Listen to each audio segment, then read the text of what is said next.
Hi అండి. అందరూ బాగున్నారా? అందరూ ఎలా ఉన్నారండి? అందరూ నాగుల చవితి, నాగుల పంచమి ఎలా చేసుకున్నారండి?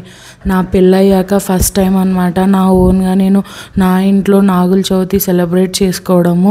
అందుకని ఇంక ఎర్లీ మార్నింగ్ 5కి అంతా లేచిపోయి ఇల్లంతా శుద్ధి చేసేసుకొని పసుపు నీళ్ళు చల్లేసుకొని మంచిగా కడపమానికంతా క్లీన్ చేసేసుకొని బొట్లు పెట్టేసి ఆ ముగ్గుతోని అలంకరించుకొని తులసమ్మని కూడా బాగా అలంకరించేసి ముగ్గులు వేసేసి ఇంకా నైవేద్యం ప్రిపేర్ చేస్తున్నానండి. మామూలుగా అందరిళ్ళల్లో ఏమేమి చేస్తారో నాకు కామెంట్ చేయండి. నాకైతే మా అమ్మ ఎలా చెప్తే నేనైతే అలానే చేశాను అనమాట. మా ఇంట్లో ఎలా అయితే చేస్తారో అలాగే వంకాయ కర్రీ, ఇంకా సాంబారు, రైస్, ఇంకా శనగపప్పు పాయసం అనమాట.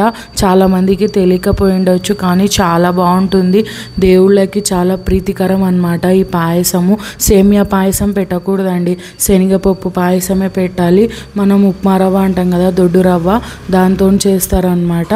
ఇంకా అన్ని నైవేద్యాలు అయితే చేసేసుకున్నాను.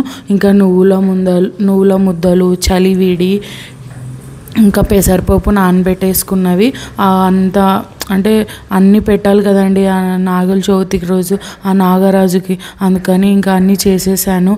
మొత్తం ఇంకా ప్రసాదాలన్నీ ప్లేట్లలో సర్వ్ చేసేసాను అనమాట. ఇంకా అన్నీ సిద్ధం చేసేసుకొని ఇంకా పూజ రూమ్ అంతా క్లీన్ చేసుకొని మొత్తం క్లీన్ చేసేసుకొని ఆ దేవుళ్ళ పటాలన్నీ కడిగేసుకొని బొట్లు పెట్టేసుకొని అంతా క్లీన్ చేసేసుకొని ఆ పూలతోని అంతా మనం దేవుని కూడా అంతా అలంకరించేసేసుకున్నాను. అసలు మనసుకి ఎంత ప్రశాంతంగా ఉందంటే ఈ పండగ చేసుకుంటూ దేవుణ్ణి పూజించుకుంటూ దేవుని పూజ చేస్తూ ఉంటే అంత ప్రశాంతంగా ఉంటుంది. నేనైతే ఎంతసేపు కూర్చోమన్నా కూర్చుంటూనే ఉంటానండి అలాగా. ఇంకా దీపారాధన చేసేసాను. నైవేద్యం సమర్పించేసి ఆ దేవుడికి దీపారాధన చేసిన తర్వాత మా ఆయనని ఇంకా రండి పూజ చేద్దామంటే ఇంకా వచ్చారనమాట.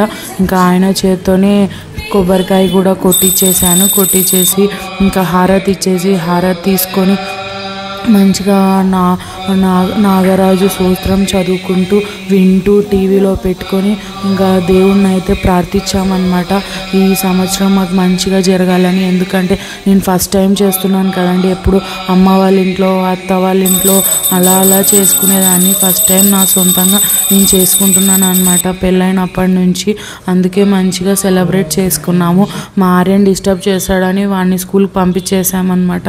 ఇంకా అన్నీ అయిపోయిన తర్వాత మా ఇంటి దగ్గరలో ఉన్న పుట్టకైతే వెళ్ళి అన్ని నైవేద్యం సమర్పించేసి మొక్కేసుకొని ఇంకా ఇంటికి వచ్చేసాము. ఇంటికి వచ్చి మంచిగా లంచ్ చేసి బాయ్.